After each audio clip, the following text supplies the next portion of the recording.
Abag sa banana oh. Nanay tulog.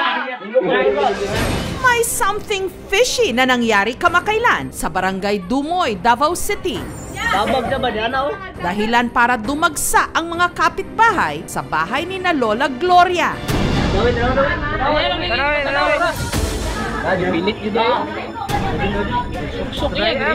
Ang kanang tenga kasi ng apo niyang si Noe, pinasukan ng buhay na isda. Natinga ko nga na isda sa tinga ko na ikapan ko nga may isda sa tinga. What the fish? Sobra na shock. Hindi po kapani-paniwala po yung nangyari. Kuyaban ko, kay imposible man ang isda musulod sa dunggan. Ayaw na ninyo na! Ikurog na ganyan bata, ignon pa ninyo mga buko. Paano napunta sa tenga ng bata ang isang buhay na isda? Ang isda nahuhuli raw sa bibig. Pero sa kaso ng isang 7 taong gulang na bata, ang isda napunta sa kanyang tenga. Tuwing hapon, nakasanayan na ni Noe pumunta sa dagat, malapit sa kanilang bahay. Mahilig kayo na siya sa dagat. Nag-practice siya kinboard.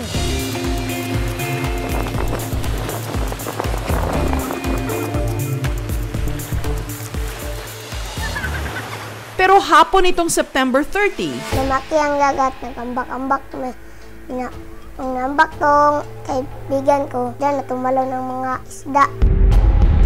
Pag katkat ko po, pumasok ang isda. Mura man siya gitulak sa iyang igagaw, di nahulog, murag nakasalom siya. Unya kay naaman day isda daghan. ang pumasok sa loob ng tenga ni Noe, isang isdang ibis. Kulay gray ang mga ito at maihahambing sa tawilis. Bagamat maliit, sadyang napakatinik. Ito ay tinatawag na langaray. Sa English, ito ay perchlet or glass fishes. Ang mga isdang ito ay makikita sa mga mangrove areas at sa mga mabababaw na bahagi ng karagatan. Natural daw na agresibo ang mga ito kapag nakakaramdam ng panganib. Yung isda, kapag may harm sa paligid, umaalis yan sila. Si Noe, dali-daling umuwi ng bahay. Pagigo ko po, dyan na kasi ang isda. Natakot po ako. Nagkurog-kurog. Nagilak po ako. Tawag po ako ka Lula.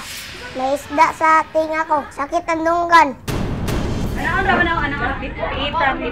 Nangahadlok sad mi kay na bagoy isda nga mo sulod sa dunggan. Ingon siya, kuha kuha. Dili naman po niya pahilabtan kay kuno sakit.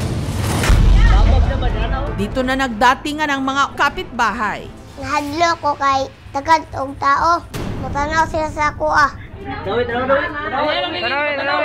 Suksok niya.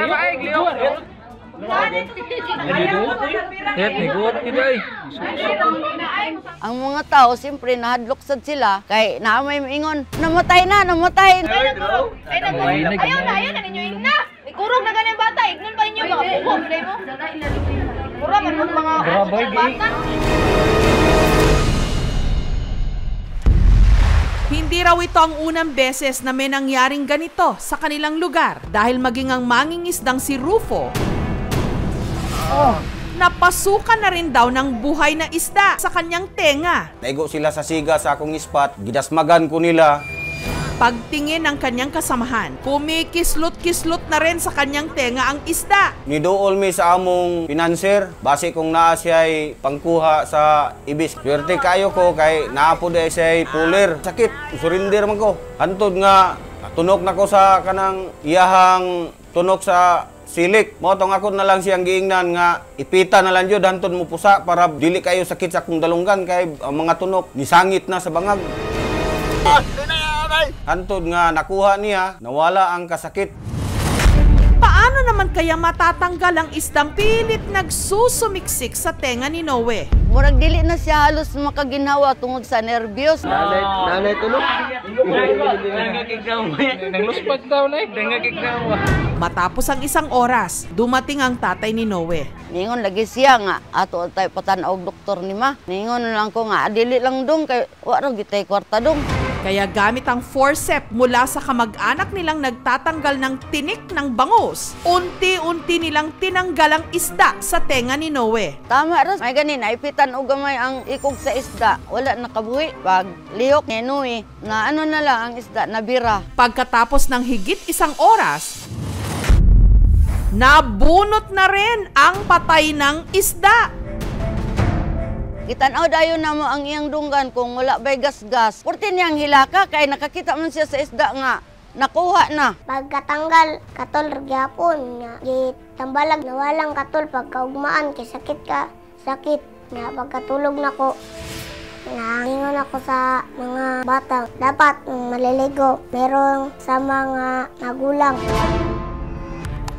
Pina-check up din ng aming programa si Noe para masiguro ang kondisyon ng kanyang tenga. Kay Noe, wala naman ako makitang problem. Dry naman yung ear niya. Incident happened 8 days ago, so kung meron talaga itong problema, may amoy na yung tenga, may sakit na, pero wala naman ako. Kung sakaling mangyari raw muli ang ganitong insidente, pero wag naman sana.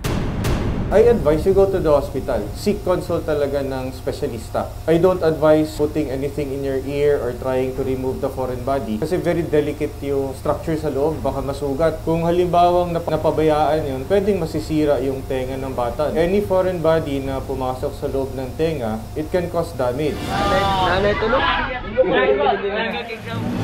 Si Noe natanggalan ng tinik sa dibdib, pati na sa tenga.